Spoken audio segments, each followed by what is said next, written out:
حضور اکرم صلی اللہ علیہ وسلم کی ایک حدیث مبارکہ ہے جسے سیدنا ابو ہریرہ رضی اللہ تعالی عنہ روایت کرتے ہیں کہ رسول اللہ صلی اللہ علیہ وسلم نے فرمایا کہ قیامت اس وقت تک قائم نہیں ہوگی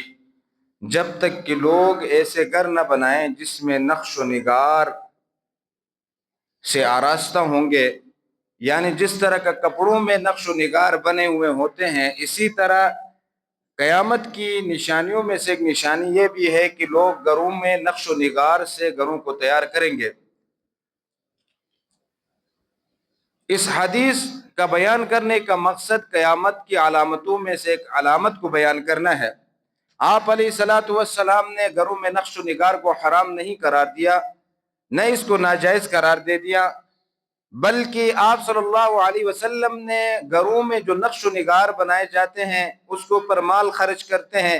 اس کے اوپر محنت کرتے ہیں، اس کو ناپسند فرمایا اور قیامت کی علامتوں میں سے ایک علامت بیان فرمائی۔ اصل بات یہ ہے کہ دنیا کی جو زندگی انسان گزار رہا ہے یہ عارضی زندگی ہے، ہمیشہ رہنے والی نہیں ہے۔ انسان کچھ وقت کے لیے دنیا میں آیا ہے اور یہ وقت گزار کر واپس اپنے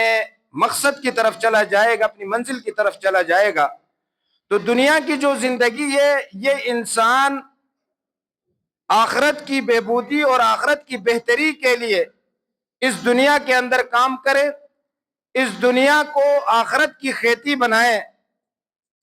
رسول اللہ صلی اللہ علیہ وسلم نے فرمایا کن فی الدنیا کأنک غریب او عابر سبیل، کہ دنیا میں زندگی اس طرح گزارو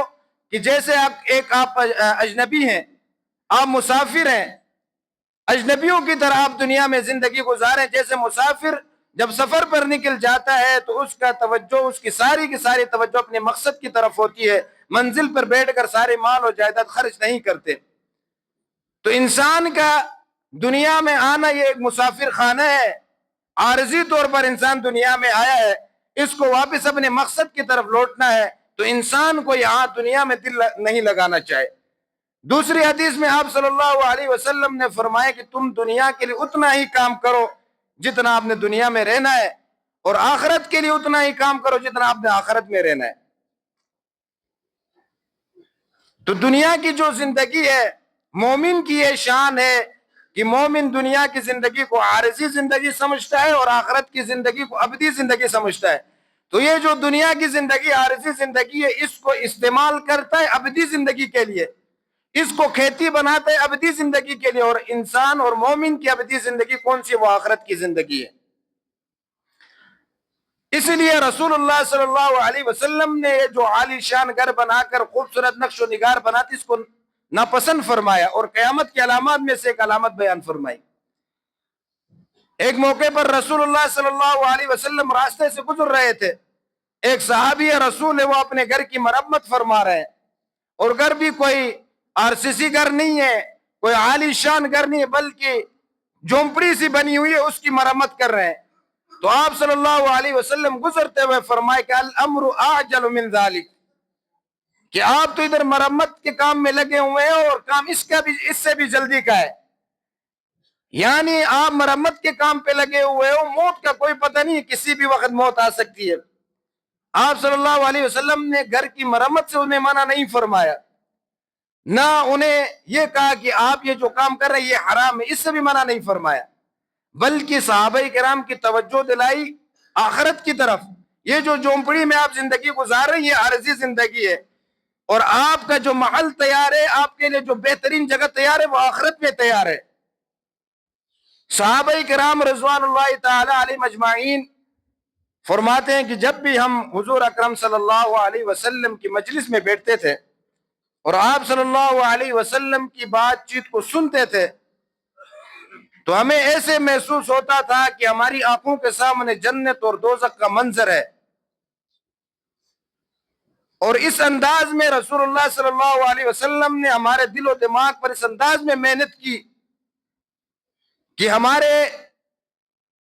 ہر لمحہ ہمارے دل و دماغ پر آخرت کا تصور ہوتا تھا۔ حضور علیہ الصلوۃ والسلام کا مکان اور ام المؤمنین اما عائشہ صدیقہ رضی اللہ تعالیٰ عنہ کا حجرہ مبارک خود کھجور کے تنوں سے بنا ہوا تھا۔ حضور علیہ السلام فرمایا کرتے تھے کہ میرا اس دنیا سے کیا کام، میں تو اس سواری کی طرح ہوں جو مسافر اپنی سواری پر سوار ہو کر راستے سے جا رہا ہے اور راستے میں تھکاوٹ کی وجہ سے کسی درخت کے نیچے تھوڑی دیر کے لیے بیٹھا ہے، پھر اس درخت کو چھوڑ کر آگے چل پڑا ہے۔ یعنی اس انداز میں آپ صلی اللہ علیہ وسلم نے دنیا کی اوقات بیان فرمائی کہ میں تو صرف دنیا کو کچھ بھی نہیں سمجھ رہا ہوں، میرے لیے دنیا کی کوئی اہمیت نہیں ہے۔ تو رسول اللہ صلی اللہ علیہ وسلم نے دنیا کی اہمیت کو بالکل ختم کیا ہے، اس کو کچھ اہمیت نہیں دی ہے۔ البتہ یہ ضروری ہے کہ اگر اللہ تبارک و تعالیٰ نے آپ کو گھر دیا ہے، رہنے کے لیے جگہ دی ہے، آسائش اور رہائش دی ہوئی ہے، اور جب آپ اپنے اس گھر میں داخل ہوتے ہیں، گھر میں جب آپ داخل ہوتے ہیں تو آپ کو سکون محسوس ہوتا ہے، آپ کی آنکھوں کو ٹھنڈک محسوس ہوتی ہے۔ ہمارے محسن ہے رسول اللہ صلی اللہ علیہ وسلم، ہمارے رہبر اور رہنما ہے رسول اللہ صلی اللہ علیہ وسلم، اور آپ صلی اللہ علیہ وسلم نے سختی والی، مصیبتوں والی، تکلیفوں والی زندگی گزاری ہے، لیکن کبھی آپ صلی اللہ علیہ وسلم نے یہ نہیں فرمایا کہ اگر آپ نے جنت میں جانا چاہتے ہو تو میری طرح زندگی گزارو۔ کبھی نہیں فرمایا کہ میں جس مشقت میں زندگی گزاری آپ اسی مشقت میں زندگی گزارو، بلکہ اپنی امت کے لیے راستے کو ہموار کیا، آسانیاں پیدا کی اپنی امت کے لیے۔ اور خود رسول اللہ صلی اللہ علیہ وسلم نے فقیری کی زندگی گزار کر اپنی امت کے غریب سے غریب ترین آدمی کے لیے ایک مثال قائم کی۔ اگر آپ صلی اللہ علیہ وسلم چاہتے تو عالی شان مکان میں رہتے، بہترین اور عمدہ کھانے کھاتے، اور اس امت کا غریب طبقہ یہ سوچتا کہ ہم محروم رہ گئے، لیکن قربان جائے رحمت للعالمین صلی اللہ علیہ وسلم پر کہ آپ صلی اللہ علیہ وسلم نے غریب سے غریب تر زندگی گزار کر اپنی امت کے غریب ترین طبقے کے لیے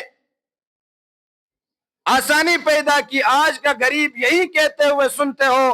کہ ہمارے آقا صلی اللہ علیہ وسلم نے بھی اس طرح کی فقیری اور غریبی والی زندگی گزاری ہے۔ تو جب آپ کو اللہ تبارک و تعالیٰ نے نعمت سے نوازا ہے، آپ کو اللہ تعالیٰ نے مال دیا ہے، جائیداد دی ہے، گھر دی ہے، بینک بیلنس دیا ہے، تو اللہ تبارک و تعالیٰ نے اس کے شکر کرنے کا طریقہ بھی بیان فرمائی۔ اس سورہ کہف کے اندر دو بھائیوں کی مثال بیان فرمائی۔ سورہ کہف کے اندر کی دو بھائی تھے، ایک مومن تھا اور ایک کافر، اور جو کافر تھا اس کے پاس مال و جائیداد تھی، بینک بیلنس تھا، اس کے پاس سب کچھ تھا، دنیا کی ہر جائیداد نعمتیں اس کے پاس موجود تھی، اور ایک ایسا باغ تھا جس میں دنیا کا ہر قسم کا پھل اس میں لگا ہوا تھا۔ اور جو مومن تھا اس کے پاس مال کم تھا، تعلقات اس کے کم تھے، جائیداد اس کے پاس کم تھی، اور کافر بھائی مومن بھائی کے سامنے فخر محسوس کرتا تھا، تکبر کرتا تھا کہ دیکھو میرے پاس اتنا عالی شان باغ ہے جس میں ہر قسم کا پھل لگا ہوا ہے، میرے پاس تعلقات والے اچھے دوست ہیں، میرے پاس اپنی زیادہ اولاد ہے، آپ کے مقابلے میں میرے پاس مال زیادہ ہے، اور تم جو کہتے ہو، مومن بھائی کو مخاطب کر کے تم جو کہتے ہو ما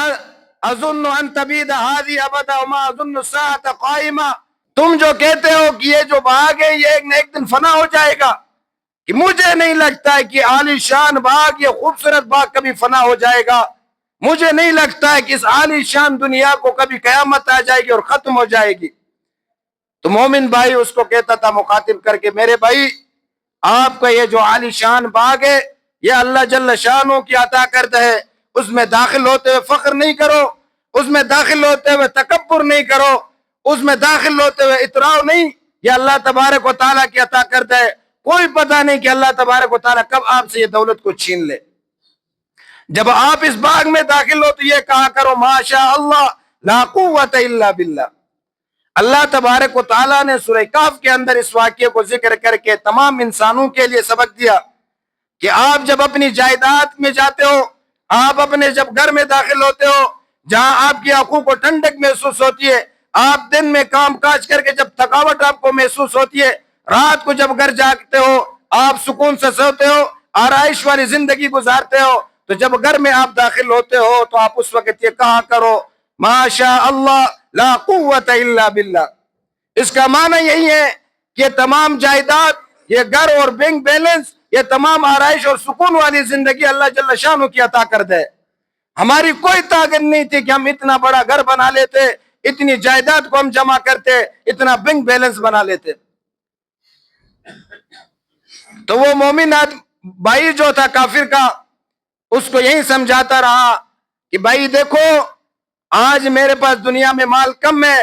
آج میری اولاد کم ہے، جائیداد کم ہے، یہ دنیا کا نظام ہے، کوئی معلوم نہیں کہ کل اللہ تبارک و تعالیٰ آپ سے بڑا باغ مجھے عطا کر دے جس میں دنیا کی ہر نعمت پک رہی ہو، کوئی پتہ نہیں ہے۔ اور اللہ تبارک و تعالیٰ نے اسی سورہ کاف کے اندر بیان فرمایا کہ اس کافر کا جو باغ تھا اس باغ کو ہمیشہ کے لیے ایسے ہی ختم کر دیا جیسے کہ وہاں کوئی باغ تھا ہی نہیں۔ تو ساری چیزیں جو اللہ تبارک و تعالیٰ کی عطا کر دے،